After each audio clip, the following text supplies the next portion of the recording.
तेज खबर पैनी नजर।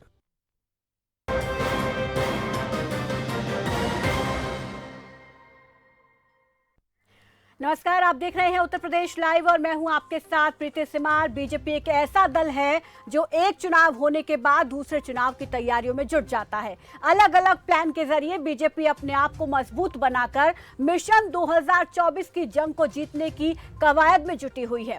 अब बीजेपी हर एक देशवासी के मन में राष्ट्र प्रेम की भावना और राष्ट्र अभिमान पैदा हो सके, इसके लिए केंद्र सरकार ने आजादी के अमृत महोत्सव साल में पूरे देश में हर घर तिरंगा अभियान शुरू करने का फैसला लिया है। यह अभियान 11 से 17 अगस्त तक पूरे देश में चलेगा और आगामी 15 अगस्त को देश अपनी आजादी की 75वीं वर्षगांठ मनाएगा, जिसको देखते हुए सरकार ने यह फैसला लिया है। प्रधानमंत्री मोदी ने हैदराबाद की 2 दिवसीय बीजेपी की कार्यकारिणी में तिरंगा यात्रा का जिक्र किया था और अपने नेताओं और कार्यकर्ताओं से भी अपील की थी कि वो लोगों को जागरूक करें और इस अभियान को सफल बनाए, जिसके तहत लोगों को अपने घरों पर तिरंगा लगाने के लिए प्रेरित किया जाएगा। और इस अभियान के जरिए बीजेपी राष्ट्रवाद के बहाने मिशन 2024 को साधना चाहती है। वहीं विपक्ष का आरोप है कि बीजेपी असल मुद्दों से हटके राष्ट्रवाद धर्म के नाम पर चुनाव लड़ती है। लेकिन आज बीजेपी एक मजबूत पार्टी है, ये सब जानते हैं। पिछले जो चुनावी नतीजे आए हैं उसके आधार पर ये कहना गलत नहीं है कि आज देश में बीजेपी एक मजबूत ताकतवर पार्टी है और कहीं ना कहीं विपक्ष पर लगातार भारी पड़ रही है। पिछले चुनावी नतीजों का इसका उदाहरण हम यहाँ पर ले सकते हैं और इससे विपक्षी दलों के लिए आगामी चुनाव में कहीं ना कहीं मुश्किल जरूर बढ़ने वाली है। अब सवाल यह है कि विपक्षी दल 2024 में मजबूत दल बीजेपी को आखिर कैसे टक्कर देंगे। क्या विपक्षी दलों को अभी से मंथन करना होगा और कोई ठोस रणनीति यहाँ पर बनानी होगी ताकि वो मजबूत दल के सामने टिक पाए। अपने मुद्दों में यहाँ पर बदलाव करना होगा, अपनी रणनीति में बदलाव करना होगा। क्या विपक्ष उस चीज को समझ रहा है या नहीं। अगर हम यूपी की बात करें, यूपी में समाजवादी पार्टी का ये दावा है कि वो 2024 में बीजेपी को कड़ी टक्कर देंगे, लेकिन उनकी रणनीति क्या है ये अभी तक समाजवादी पार्टी इसको क्लियर नहीं कर पाई है। हालांकि अभी तक अगर उस चुनाव को साधने के कदम के तौर पर देखें तो यहाँ पर एक सदस्यता अभियान जरूर समाजवादी पार्टी की तरफ से शुरू किया गया है, लेकिन उसके सहयोगी दल जिस तरीके से नाराज चल रहे हैं तो वो सदस्यता अभियान को भी कितना सफल बना पाएंगे, इस पर भी कहीं ना कहीं सवाल जरूर उठते हैं। और इसी पर आज हम चर्चा करने वाले हैं। गेस्ट पैनल में गेस्ट हमारे साथ जुड़ गए, आपका परिचय करा देते हैं। चंद्रमोहन चौबे बीजेपी प्रवक्ता हमारे साथ जुड़ गए हैं। चंद्रमोहन जी नमस्कार, स्वागत है आपका। सपा प्रवक्ता हमाद नबी हमारे साथ जुड़ गए हैं। हमाद जी नमस्कार, स्वागत है आपका। और वरिष्ठ पत्रकार सुशील दुबे हमारे साथ जुड़ गए हैं। सुशील जी नमस्कार, वह स्वागत है आपका खबरफास्ट पर। सबसे पहले तो यहाँ पर हमाद जी मैं आपके पास आना चाहूंगी। बीजेपी आज देश में एक मजबूत पार्टी बन गई है, इस चीज को कोई नहीं नकार सकता, क्योंकि जिस तरीके से यहाँ पर चुनावी नतीजे हमने पिछले देखे हैं उसके आधार पर और जो मैंडेट बीजेपी को लगातार मिलता आ रहा है और अब यहाँ पर क्योंकि अमृत महोत्सव तो देश में मनाया जा रहा है, उसके तहत तिरंगा यात्रा भी बीजेपी जो है, तिरंगा अभियान जो है बीजेपी का शुरू होगा आगामी महीने में। तो ऐसे में विपक्ष की एक बड़ी रणनीति है राष्ट्रवाद के मुद्दे को एक बार फिर से भुनाने की। क्या समाजवादी पार्टी के पास इसकी काट है? हमाद जी मेरी आवाज मिल पा रही है आपको? बीजेपी का जो राष्ट्रवाद का बड़ा हथियार है किसी भी चुनाव के लिए, क्या समाजवादी पार्टी के पास उसकी काट है? हमाद जी मेरी आवाज आपको मिल पा रही है? ठीक है, अभी फिलहाल उन तक संपर्क नहीं हो पा रहा है। हम सीधा वरिष्ठ पत्रकार का रुख कर लेते हैं। सुशील जी आपके पास आना चाहूंगी, आपको मेरी आवाज मिल रही है? हाँ, कट कट के मिल रही है, लेकिन हाँ प्रीति मिल रही है। जी सर, यहाँ पर आप ही से मैं जानना चाहूंगी क्योंकि बीजेपी इस वक्त जिस स्थिति में है, बीजेपी का हर कदम यहाँ पर 2024 के लिहाज से बेहद महत्वपूर्ण हम देखते हैं। उसका हर प्लान, हर एक्शन यहाँ पर 2024 के लिहाज से बेहद महत्वपूर्ण है और अब जल्द ही यहाँ पर जो है तिरंगा अभियान बीजेपी की तरफ से शुरू किया जाएगा। इसके पीछे क्या मकसद आप देखते हैं? क्या एक बार फिर से बीजेपी इसके सहारे राष्ट्रवाद का जो एक बड़ा मुद्दा यहाँ पर बीजेपी का हर चुनाव में रहा है उसको भुनाने की कोशिश कर रही है? आप क्या इसके पीछे मकसद देखते हैं? भुनाने वाला कोई बनाने वाली ऐसी कोई बात प्रीति जी नहीं है। बीजेपी तो अपने हिंदुत्व को ही राष्ट्रवाद मानती है ना। उनका राष्ट्रवाद कोई गांधी वाला राष्ट्रवाद थोड़ी है। उनका राष्ट्रवाद तो गोडसे वाला और श्यामा प्रसाद मुखर्जी वाला राष्ट्रवाद है ना। और वो अपने राष्ट्रवाद को सिद्ध भी कर रही है। उस देश की सबसे बड़ी प्रदेश में वो पार्टी जीतती जा रही है और बाकायदा शानदार ढंग से बैटिंग कर रही है, तो उनका राष्ट्रवाद ठीक है। और फिर प्रीति जी, बीजेपी के पास कुछ शब्द इतने शानदार हैं कि आप हम लोग को ये विपक्षी पार्टियां तो उनके आगे अब कुछ भी नहीं है। अमृतकाल, हृदय तुल, देवतुल, इन शब्दों ने बीजेपी को एकदम इतना मजबूत कर दिया है। वो अपने कार्यकर्ताओं को हम लोग वो देवतुल कार्यकर्ता कहते हैं। यहाँ पर कार्यकर्ता और पार्टियों में समझ नहीं आता कहाँ पर कार्यकर्ता क्या हाल होता है। वो हृदय तल से धन्यवाद देते हैं, हम लोग थैंक यू बोल के और पार्टियां थैंक यू बोल के निकल जाती हैं। वो इस समय को मोदी राज को अमृतकाल कहा जा रहा है। अब इन शब्दों को कोई काट मायावती के पास, प्रियंका गांधी के पास, ये अखिलेश यादव के पास है? कुछ नहीं है। स्क्रीन पर बार बार आप उनको दिखा रही हैं, कोई मतलब थोड़ी है इनका दिखाने का इस समय स्क्रीन का। इस समय तो बहस चल रही है, आप आइए। और वो दूसरी बात प्रीति जी क्या है कि बीजेपी ने अपने अच्छा अब बीजेपी ने जो आप देश के परिप्रेक्ष्य में बात करें, उत्तर प्रदेश के परिप्रेक्ष्य में बात करें, तो उधार के मुख्यमंत्री अखिलेश यादव 5-6 बार के चुनाव 5 बार के हारे हुए। जब वो पिताजी के दम पे मुख्यमंत्री बन गए थे, उनकी विरासत की तो अलग चीज थी। उसके बाद फिर मायावती जी बाकायदा घोषित रूप से बीजेपी के साथ खड़ी हैं, राष्ट्रपति के चुनाव वोट दे रही हैं। कांग्रेस सौभाग्य दुर्भाग्य या अपने कर्मों से कहीं नोवेयर कहीं पर भी नहीं है उत्तर प्रदेश में, फिलहाल कहीं पर भी नहीं है। 1-2 सीट जीती हैं, 1 सीट तो जीत के जादूगर प्रमोद तिवारी हैं, उन्होंने नहीं ली, वो तो हर बार लेते हैं, अगली बार ही ले लेंगे, फिर ले लेंगे, नहीं रहेंगे तब भी ले लेंगे, वो जहां रहेंगे वहां से ले लेंगे। तो 1 सीट की कांग्रेस के बारे में क्या कहा जाए। अब कुल मिला के मेरे हिसाब से राजनीतिक, आर्थिक, सामाजिक, सांस्कृतिक तीनों रूप से प्रीति जी बीजेपी उत्तर प्रदेश में बादशाह अकबर है।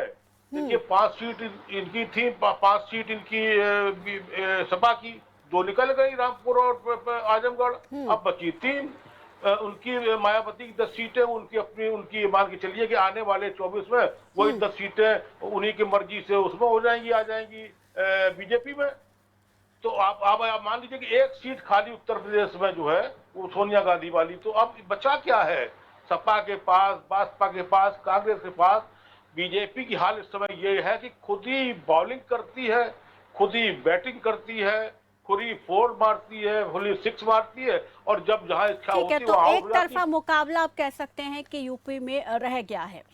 अरे प्रीति जी, जब चाहती तो विकेट बल्ला सब उखाड़ के ले जाती है, जब चाहती क्रीज लगा लेती। बताइए लोग कहाँ है। ठीक है, अब ठीक है सपा प्रवक्ता का अब रुख कर लेते हैं। आपने यहाँ पर जो सच्चाई दिखाई है, क्या वो भी इस चीज को एक्सेप्ट करते हैं? अम्मा जी आपके पास आना चाहूंगी, मेरी आवाज आपको मिल रही है?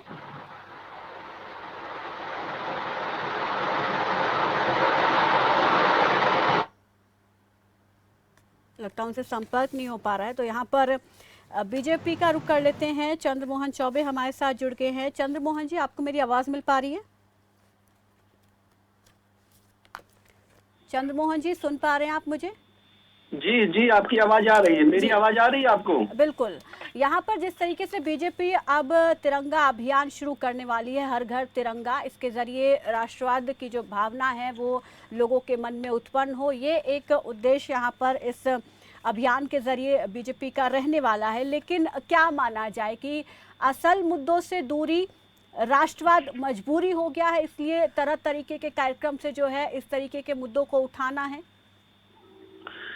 क्या प्रीति जी, इस तरह का प्रश्न ही दुर्भाग्यपूर्ण है कि तिरंगा को अगर झंडा कोई लहराए, घर घर किसी के तिरंगा फहरे, कोई हाथों में झंडा लेके जो है सड़कों पर, पार्कों में और अपने छतों पर लहराए, तो क्या ये राजनीति हो जाती है? क्या ये मजबूरी हो जाती है? बिल्कुल नहीं। ये तिरंगा जो है हमारे राष्ट्र भावना का, हमारे जो है राष्ट्रभक्ति का, असल मुद्दों से दूरी की मैं बात कर रही हूँ और राष्ट्रवाद को मजबूरी बता रही हूँ। नहीं, देखिए बिल्कुल नहीं। हम काम भी कर रहे हैं, काम हमने वो किया है जो अभी तक 2017 से पहले या फिर कहिए कि 50 वर्षों तक जो काम नहीं हुआ वो भारतीय जनता पार्टी ने उत्तर प्रदेश में किया। आपको बता दें उत्तर प्रदेश में पहले मात्र 14 मेडिकल कॉलेज थे, आज 59 मेडिकल कॉलेज हो गए, जिनमें 34 में मेडिकल की पढ़ाई हो रही है। आज हमारे पास जो है उत्तर प्रदेश में 13 एक्सप्रेसवे हैं, 13, जिसमें से 6 जो है चल रहे हैं और 7 पर निर्माण कार्य चल रहा है। आज हमारे यहाँ जो है सबसे अधिक शौचालय वाला राज्य है, सबसे अधिक उज्ज्वला गैस कनेक्शन वाला राज्य है, सबसे अधिक आयुष्मान कार्ड धारक है। तो आप इस तरह की बात नहीं, हाँ, लेकिन तिरंगा से, राष्ट्रवाद की भावना से या हिंदुत्व की अगर इसकी बात करते हैं तो इसको राजनीति से नहीं लेना चाहिए, क्योंकि हमारी ये विचारधारा है, हमारा विचारधारा ही मूल यही है, राष्ट्रवाद, हिंदुत्व। भारत जो है विश्व में सर्वश्रेष्ठ हो, भारत जो है विश्व की महाशक्ति बने, भारत की एकता और अखंडता की रक्षा हो, ये हमारा उद्देश्य रहा है भारतीय जनता पार्टी का। तो राष्ट्रवाद ठीक है, अपनी जगह है, ये हर किसी के अंदर अपने आप चीज़ें देखी जाती हैं, लेकिन जो और मुद्दे हैं, महंगाई की बात कर लें, विकास की बात कर लें, इन मुद्दों पर कब बात करेंगे? प्रीति जी, अभी हम आपको विकास की ही बात बता रहे थे, जो हमने यहाँ की सड़कें, एक्सप्रेसवे की बात बताई, जो हमने आपको मेडिकल कॉलेज की बात बताई, जो हमने आवास जो विकास आवास की जो बने सबसे अधिक पूरे भारत में, तो उत्तर प्रदेश में सबसे अधिक बने। उज्ज्वला के कनेक्शन अगर किसी को मिले हैं सबसे अधिक तो भारत में, सौभाग्य के अंतर्गत अगर सबसे अधिक, लेकिन उज्ज्वला योजना के तहत जो सिलेंडर मिले हैं उनको आप भरवाएंगे कैसे? हजार रुपए के सिलेंडर के रेट हो गए हैं, ये नहीं आप देखते हैं? इतनी महंगाई से जनता त्रस्त है। नहीं तो देखिए, उसमें भी बीपीएल कार्ड वालों को जो है उसमें छूट मिलता है, उनको सब्सिडी मिलती है। और देखिए हमने अर्थ से क्या कहा, मुद्दा आज विकास का नहीं है, मुद्दा आज आपने तिरंगा का रखा है। तो तिरंगा जो है हमारे स्वाभिमान से, हमारी अंतरात्मा से, हमारी स्वतंत्रता से जुड़ी हुई है, इसके लिए कोई हम लोग समझौता नहीं कर सकते। और आजादी की 75 वर्षीय गांठ हम लोग मना रहे हैं, हम लोग आजादी का अमृत उत्सव मना रहे हैं, तो ये तिरंगा का भाव हर घर में पहुंचे, हर गली में पहुंचे, हर पार्क में पहुंचे, हर चौराहे पे पहुंचे। इसलिए इस तिरंगा यात्रा को इतने जो है अमृत उत्सव की वजह से तो पूरे धूमधाम से लोगों के बीच मनाया जा रहा है। ठीक है, लौटूंगी आपके पास। हमाद जी का भी रुख कर लेते हैं। हमाद जी, यहाँ पर मेरी आवाज अब आपको मिल पा रही है? बिल्कुल, अब आपको मेरी आवाज आ रही है? जी जी जी। किस तरीके से देखते हैं बीजेपी के तिरंगा अभियान को, और जिस तरीके से वो कह रहे हैं यहाँ पर तमाम बातें कि क्या राष्ट्रवाद की जो भावना है वो इस अभियान से ही आएगी? क्या लोगों के अंदर राष्ट्रवाद की भावना अब नहीं रही है? और सबसे बड़ा सवाल यहाँ पर समाजवादी पार्टी के लिए ये कि बीजेपी को हम देख रहे हैं कि एक मजबूत स्थिति में है, हर अभियान कहीं ना कहीं 2024 के लिहाज से उसके लिए बहुत महत्वपूर्ण है, लेकिन क्या समाजवादी पार्टी के पास उसकी काट है? देखिए प्रीति जी, सबसे पहले तो मैं आपका धन्यवाद देना चाहता हूँ कि आपने अपने प्रोग्राम के माध्यम से मुझे अपनी बात रखने का मौका दिया। यहाँ सुशील दुबे जी एक बहुत वरिष्ठ पत्रकार और मेरे दोस्त बीजेपी के प्रवक्ता बैठे हैं, मैं उनका भी स्वागत करता हूँ। देखिए प्रीति जी, ऐसा है जैसा कि सुशील दुबे जी अभी कह रहे थे कि विपक्ष के पास सब कुछ करने के लिए बचा नहीं, तो मैं अपने माननीय वरिष्ठ पत्रकार जी को एक बात बता देना चाहता हूँ कि एमएलसी के चुनाव हुए हो या लोकसभा के चुनाव हुए हो या अभी जो चुनाव हुए, हमने देखा किस तरीके से सत्ता का, धन का, बल का दुरुपयोग करके चुनाव जीते। विधानसभा के चुनाव हुए, किस तरीके से लोगों को उनके वोटों को घरों से निकलने जाने से रोका गया। बात अगर रामपुर की जाए तो वहां की वीडियो सबकी आंखों के सामने है। और रही बात, आज हम तिरंगा यात्रा की कर रहे हैं, घर घर तिरंगा यात्रा बहुत एक अच्छी बात है। हम इस तरीके से लोगों के दिलों में राष्ट्रवाद की योजना जगाएंगे, लोगों के दिल में राष्ट्रभक्ति की बात करेंगे। लेकिन मेरे लिए असली राष्ट्रभक्ति वो है जब एक गरीब के पेट में खाना पहुंचे। एलपीजी के उज्ज्वला योजना के तहत आपने सिलेंडर दिए हैं एलपीजी के, लेकिन साथ ही साथ क्या मेरे वरिष्ठ पत्रकार सुशील दुबे जी ये भी बताएंगे, किसी को ये भी बताना चाहने की क्षमता रखते हैं कि आज हिंदुस्तान के अंदर एलपीजी सबसे महंगी है। सीएनजी का रेट पूरे विश्व में, एलपीजी का रेट पूरे विश्व में आज भारत में सबसे ज्यादा है। पेट्रोल, डीजल आज तीसरे नंबर पर है, कीमतें इसकी तीसरे नंबर पर है पूरे विश्व में आज भारत में। ये बातें कौन बताएगा? ये आप जैसे पत्रकारों को बताने का काम करना है सुशील दुबे जी। और आज असली राष्ट्रवाद मेरी नजर में वो है जब एक भूखे व्यक्ति के पेट में खाना पहुंच सके, जब आज हर घर में एक व्यक्ति रोजगार उसको मिलता हो। जब आज मेरी नजर में असली राष्ट्रभक्ति वो है जब आप प्राइवेटाइजेशन को रोक सके। आज हर चीज में प्राइवेटाइजेशन किया जा रहा है। बैंक्स को प्राइवेटाइज करने की पूरी योजना सरकार कर चुकी है। रेल को, सेल को, हर चीज को आज प्राइवेटाइज कर दिया गया है। आज चाइना हमारे देश के कितने अंदर घुस के बैठा है ये किसी छुपा नहीं है, लेकिन इस पर कोई भी वरिष्ठ पत्रकार आज कोई बात नहीं करना चाहता। और अगर कोई व्यक्ति इस बारे में कोई बात करना चाहता है नहीं, आप तो ये असल मुद्दे की बात तो कर रहे हैं, विपक्ष के तौर पर आप इन असल मुद्दों की बात तो कर रहे हैं, डिबेट्स में की जाती है, लेकिन सड़कों पर नहीं दिखाई देती है समाजवादी पार्टी यूपी में इस तरीके से इन मुद्दों को लेकर। मैडम और कितना सड़कों पर दिखाई दे, जब न्यूज चैनल हमें दिखाना ही नहीं चाहते, न्यूज चैनल हमें दिखाना ही नहीं चाहते तो हम कहाँ से दिखाई देंगे। सबसे ज्यादा संसद से लेके सड़क तक महंगाई, बेरोजगारी, मीडिया पर बस आरोप लगाना आता है सर, यहाँ पर अपनी कमी आप छुपा रहे हैं। मीडिया पर आरोप लगाने की बात नहीं है। सच्चाई अगर कहना जुर्म है मेरे देश में, सच्चाई अगर कहना जुर्म है मेरे देश में तो हाँ मैं गुनहगार हूँ। अगर कोई व्यक्ति सच बोलता है तो आज ये कह दिया जाता है। हमारे जी, मेरा सवाल ये भी था कि जो रणनीति यहाँ पर बीजेपी की है, जो मुद्दे हैं, आप भी असल मुद्दों पर बात कर रहे हैं, लेकिन यहाँ पर काट क्या है? क्योंकि इन मुद्दों पर तो आपने बात की, लेकिन चुनाव में नतीजे हमने देखे क्या रहे। असली काट तो आप लोगों को करना है मैडम। ये सारे मुद्दे आप लोग को उठाना है। सर हम थोड़ी विपक्ष में हैं। हम विपक्ष नहीं है, लेकिन पत्रकार है। पत्रकारिता का धर्म क्या है? पत्रकारिता का असली धर्म वो है कि शासन में, सत्ता में बैठे हुए लोगों से सवाल करना। सर हम पूछ रहे हैं, गरीब लोगों की हकीकत को लोगों के सामने लेकर आना। ठीक है सर, लेकिन समाज ठीक है, लेकिन उसके साथ साथ हम तो पूछ रहे हैं। मैं जो पूछना चाहता हूँ, अभी उन्होंने बीजेपी का इतना महिमा मंडन कर दिया, एक सवाल इन्होंने उठाया, यहाँ बीजेपी के प्रवक्ता बैठे हैं। ठीक है हमारे जी, आपने मेरे सवाल का जवाब नहीं दिया। मैं वापस लौटूंगी, एक छोटे से ब्रेक के लिए यहाँ पर रुकना पड़ रहा है। जल्द लौटेंगे एक छोटे से ब्रेक के लिए, बने रहिए खबर फास्ट के साथ।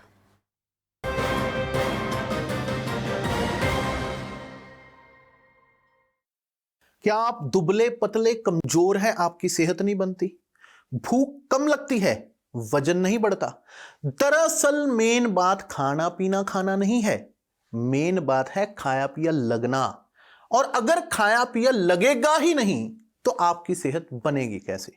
इसलिए हमारी संस्था सन्यासी आयुर्वेदा ने एक ऐसी दवा का निर्माण किया है जो कि आपके लिवर सिस्टम को, आपके पाचन तंत्र को दुरुस्त करने का काम करती है, ताकि आप जो भी खाएं उसका पूरे का पूरा निचोड़ आपके शरीर को लगे, आपकी भूख बढ़े, खाया पिया सही से लगे, नया खून बने, हड्डियों में जान आए, चेहरे पर नूर, लालिमा, रौनक आए और आप मोटे, तगड़े, खूबसूरत पर्सनैलिटी के मालिक बन जाएं। 100% आयुर्वेदिक दवा होती है, इसका शरीर पर कोई भी साइड इफेक्ट, कोई भी नुकसान या दुष्प्रभाव नहीं होता। लड़के लड़कियां दोनों इसका इस्तेमाल कर सकते हैं और पहले 15 दिन के अंदर ही आपको इसका असर महसूस हो जाएगा। सिर्फ 699 रुपए की पूरे 1 महीने की दवा होती है और आप इसे घर बैठे 011-45454545 पर फोन करके दवा मंगवा सकते हैं।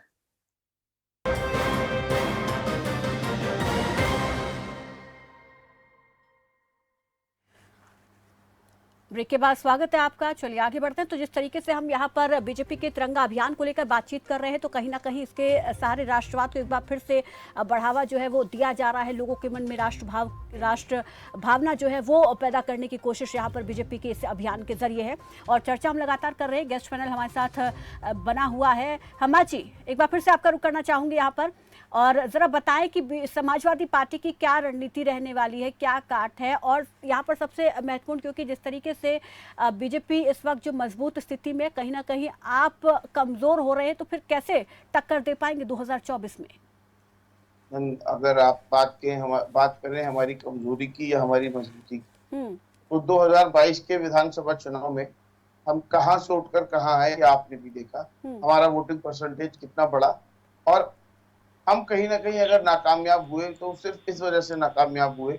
130 के करीब तकरीब हम सीटें लेकर आए हैं और कहीं ना कहीं अगर हमें नाकामयाबी मिली तो इसलिए मिली क्योंकि बाकी सारे दल खुद ब खुद सरेंडर कर गए, चाहे वो कांग्रेस हो या चाहे वो बसपा हो या चाहे कोई और सी पार्टी हो। उन्होंने एक तरीके से बीजेपी के आगे अपने आप को सरेंडर कर दिया। हमने अपना वोटिंग परसेंटेज भी बढ़ाने का काम किया और साथ ही साथ अपनी सीटों को भी बढ़ाने का काम किया, और हम लगातार विपक्ष के खिलाफ सत्ता पक्ष के खिलाफ विपक्ष आवाज उठाने का काम अपनी कर रहा है। और आज अगर देखा जाए डॉलर नहीं तो आज सपा आज कहाँ है, कहाँ रणनीति बनाई जा रही है? ठीक है, आपने सदस्यता अभियान की शुरुआत कर दी और लोगों को जोड़ा जा रहा है, लेकिन जो ऑलरेडी आपके साथ जुड़े हुए आपके सहयोगी दल हैं वही उनको ही नहीं पूछा जा रहा है। देखिए मैडम, ऐसा ना इतना बड़ा घर, इतना बड़ा कोई घर होता है जिसमें लाखों की संख्या में लोग हों, तो कहीं ना कहीं छिटपुट नाराजगियां, आपस में प्यार मोहब्बत होता घटता बढ़ता रहता है। समाजवादी पार्टी अभी भी एक परिवार है और इस परिवार में कोई ना किसी से दूर गया है, ना ही कोई किसी के ज्यादा किसी में इस तरह की कोई खामी है। जो कुछ होगी भी तो आपस में राष्ट्रीय नेतृत्व उस पर फैसला लेगा और फैसला लेने के बाद जो भी सारी किसी न किसी के नाराजगी तो यहाँ पर करने का काम किया जाए। नाराजगी तो सामने आ रही है, आपके सहयोगी दल हैं, राष्ट्रपति उम्मीदवार के चुनाव होने हैं जिनको आप सपोर्ट कर रहे हैं, उनको आपके सहयोगी दल सपोर्ट नहीं कर रहे हैं। देखिए कहीं ना कहीं हो सकता है, शायद वो मैंने जो गए हैं उन्होंने कहा भी कि मेरी अमित शाह जी से बात हुई है, तो हो सकता है। देखिए हर व्यक्ति अपना पार्टी का निर्णय लेने में स्वतंत्र है। 2022 में हमारे सहयोगी थे, अब आगे की क्या रणनीति रहती है ये राष्ट्रीय नेतृत्व ही बता सकते। सुशील जी, आपके पास आना चाहूंगी, जो जिस तरीके से अभी बीजेपी की रणनीति है, समाजवादी पार्टी की भी रणनीति आप देख रहे हैं, तो साफ तौर पर लग रहा है कि एक बार फिर से बीजेपी जो है कहीं ना कहीं सपा पर 2024 के लोकसभा चुनाव में भारी पड़ती हुई नजर आएगी। और जिस तरीके से अभी हमाद जी कह रहे हैं, कोई ठोस रणनीति की यहाँ पर वो बात नहीं कर पाए हैं। आगामी चुनावों को लेकर समाजवादी पार्टी की आगे क्या रणनीति रहेगी, जो हालात है उनको देखकर क्या लगता है? प्रीति जी, पहले तो मैं अपने बहुत ही शानदार प्रवक्ता हम्माद जी को कुछ अर्ज कर दूं। हम्माद भाई ने बहुत अच्छी बात कही। हम्माद भाई ने कहा कि अभी एक ही मैंने बड़ा महिमा मंडन किया बीजेपी का। हम्माद भाई बिल्कुल नहीं, मैंने बीजेपी की जो वर्तमान की स्थिति है वो बताई है। बिल्कुल अब अभी बीजेपी, मैंने चौबे जी को सुना नहीं है, लेकिन मैं अभी बीजेपी की और स्थिति बताऊंगा, हो सकता है तब आपको थोड़ी सी ठंड पड़े। दूसरा, आपने कहा हो सकता मैनेज हो गए हों। आप प्रवक्ता है पार्टी के, आप ये कैसे कह सकते कि शिवपाल यादव और राजभर मैनेज हो गए? आप बुलाते नहीं उनको अपनी मीटिंग में, जयंत को बुला लेते हैं और आप इस पे इतना बड़ा आरोप लगा रहे हैं अपने राजभर ऐसे नेता पर, जिन्होंने खुल के अखिलेश यादव को इस चुनाव में मेहनत रात दिन करके। अब आजमगढ़ के चुनाव में अगर राजभर कह रहे थे कि अखिलेश यादव आ जाओ ट्विटर में मत बैठे रहो इसी रूम में, तो राजभर क्या गलत कह रहे थे यार? आप उसको कह रहे कि मैनेज हो गए। जब आप बुलाओगे नहीं तो जो उनको बुलाएगा वो जाएगा, और राजनीतिक लोग हैं, कोई संत थोड़ी के मंदिर में दरी डाल के बैठ गए। आप इतना बड़ा आरोप लगा रहे हैं मैनेज। अरे भाई, आपके नेता खुद मैनेज हो रहे हैं, वो घर में बैठे हुए हैं, वो नहीं मैनेज कर सकते। जब वो मैनेज अपने लोगों को नहीं, अगर अखिलेश यादव शिवपाल को और राजभर को मैनेज नहीं कर सकते तो वो जहां मैनेज कहोगे वहां मैनेज करने जाएंगे अपने आप को। उन्हें तो राजनीतिक रूप से जिंदा रहना है ना। खैर, अब मैंने भाई चौबे जी को सुना नहीं प्रीति जी। मैं तिरंगा यात्रा, भगवा यात्रा, देश यात्रा, अमृतकाल का उदाहरण दे रहा हूं। मैं उससे आज तक अभी तक विचलित हूं। अभी 3 दिन पहले एक फोटो वायरल हुई थी, ओरिजिनल फोटो, फेक फोटो नहीं। एक मामा है इनके यहाँ, मुख्यमंत्री हैं शिवराज सिंह चौहान, उन्हें मामा, जगत मामा कहा जाता है। मुरैना जिले के अस्पताल के बाहर एक लड़का, राजा राम जाटों का कोई 6 साल का बच्चा खत्म हो गया। एम्बुलेंस नहीं मिली, 1500 रुपए की उस जिले अस्पताल में एम्बुलेंस नहीं मिली। उसने अपने 8 साल के बच्चे की गोदी में 6 साल की अपने बच्चे की जो शव था वो रख दिया, ऊपर से कपड़ा डाल दिया। सुशील जी, ऐसी तस्वीरें हर जगह से सामने आती है, लेकिन बड़े बड़े दावे बीजेपी की तरफ से किए जाते हैं कि हम विकास भी कर रहे हैं, हम बेहतर स्वास्थ्य सुविधाएं। मैं वही कर रहा हूँ, ये इनका तिरंगा यात्रा राष्ट्र सम्मान है। इनके अपने ही मध्य प्रदेश के अपने बीजेपी के सत्ता में 6 साल के बच्चे का सब अपने बड़े भाई 8 साल के बच्चे की गोदी में 6 घंटे पड़ा रहा।